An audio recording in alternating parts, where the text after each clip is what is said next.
this video I'll show you how to upload photos on Deepseek. Ensure you subscribe and turn on the bell notification to this channel for lots of educational guides and content like this. Head over to your Deepseek, right? We want to upload a photo right now. What we're going to do right now, I'm going to click on this. Once I click on it, it's going to open up, right? So I'm going to go to my downloads.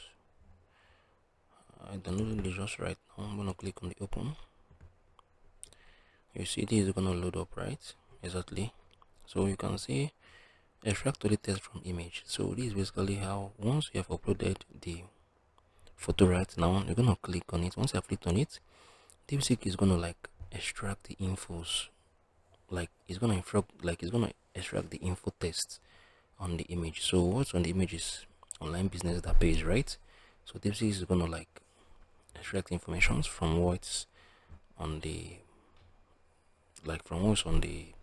photo, right? So the text on the photo, Deepseek is going to extract some information from it. So this is basically how you can upload photos here on Deepseek. If you found this video helpful, please share it out in the comment section. Thank you guys for watching through the video. I'm gonna see you all in the very next one.